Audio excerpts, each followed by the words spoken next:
পচা কুকুর ও উৎকৃষ্ট পচা দুর্গন্ধ আবর্জনায় পরিণত রাজ্যের দ্বিতীয় প্রাচীন পৌরসভা। অস্থায়ী সাফাই কর্মীদের বেতন বৃদ্ধি ও বকেয়া টাকার দাবিতে পৌরসভায় এই আন্দোলনের জের। নদিয়ার শান্তিপুর পৌরসভার অস্থায়ী সাফাই কর্মীদের দাবি, দীর্ঘদিন ধরে তারা বকেয়ার টাকা পাচ্ছেন না, এছাড়াও তাদের বেতনও বৃদ্ধি করা হচ্ছে না। এই নিয়ে লাগাতার তারা আন্দোলন চালিয়ে যাচ্ছেন, কিন্তু অস্থায়ী সাফাই কর্মীদের মাইনে না দিয়ে পেটে লাথি মারা হচ্ছে। পৌরসভার এই অন্যায় আমরা মানছি না, মানবো না। মূলত সাফাই কর্মীদের এই দাবি তুলে ধরে দীর্ঘদিন ধরে চলে আসছে আন্দোলন। বুধবার সকাল থেকে শান্তিপুর পৌরসভার গেট বন্ধ করে পচা আবর্জনা ফেলে চলতে থাকে সাফাই কর্মীদের আন্দোলন। শুধু তাই নয়, আবর্জনা স্তূপে পরিণত হয় পৌরসভা। পৌরসভার চেয়ারম্যান সুব্রত ঘোষের কার্যালয়ের সামনে ফেলে রাখা হয় পচা কুকুর, এছাড়াও উৎকৃষ্ট পচা দুর্গন্ধ আবর্জনা ফেলে রাখা হয় গোটা পৌরসভায়। সময় যত গড়ায় ততই পরিস্থিতি উত্তেজিত হয়ে ওঠে। পৌরসভা ছেড়ে পলাতক হয়ে যায় পৌর কর্মীরা। সাফাই কর্মীদের দাবি, তাদের দাবি না মানলে আগামী দিনে নাকাল পরিস্থিতি হবে শান্তিপুর পৌরসভা। চিত্র সাংবাদিক এডিটর রূপম, সানভি নিউজ বাংলা। মানুষের পাশে, মানুষের সাথে। দাবি মানতে হবে।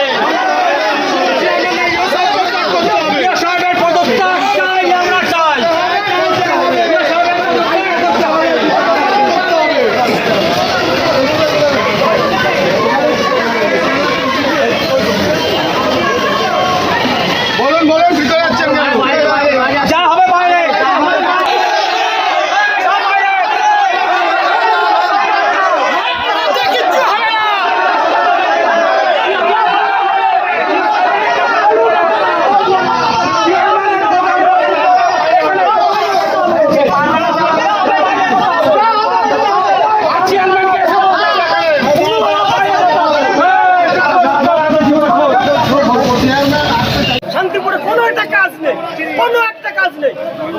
ইয়ার্কি মারা হচ্ছে পৌরসভার নামে। পারছে না, ছেড়ে দিক, আঁকড়িয়ে ধরে রাখবে, ছাড়বে না, কাজ করবে না। এলাকায় রাস্তাঘাটের বেহাল অবস্থা, কোনো উন্নয়ন নেই। ঠিক আছে, কতদিন ধরে এরকম চলছে? এখন এই নতুন সরকারকে বদনাম দেওয়ার জন্য এরা কোনো কাজ করছে না, একদম কোনো কাজ করছে না। ঠিক আছে, এরাই তো দেখাবে যে নতুন সরকার টাকা দিচ্ছে। তাহলে আগের টাকাগুলো কি করেছে? হ্যাঁ, কি করেছো? একটা কাজ হচ্ছে না। রাস্তাঘাট কি বলবো আপনাদের, বেহাল অবস্থা। 10 মাস ধরে, 6 মাস ধরে একটা লাইট কেটে লাগানোর উপায় নেই। তিনি নিজে দিয়েছিল অফিস টাইমে সবাইকে 10টার মধ্যে অফিসে আসার জন্য। আগে 3-4 দিন ধরে চেয়ারম্যান ঠিক মতো অফিসে আসছে না, আমার সাথে দেখা করছে। আজকে আমাদের 11টার সময় আমার সাথে দেখা করবে, এখনো সে এসে পৌঁছায়নি। আমাদের পেটের জ্বালা নেই, এখন বলছে 3-4 দিন ধরে আমরা মুড়ি কিনে এখানে বসে বসে খাচ্ছি।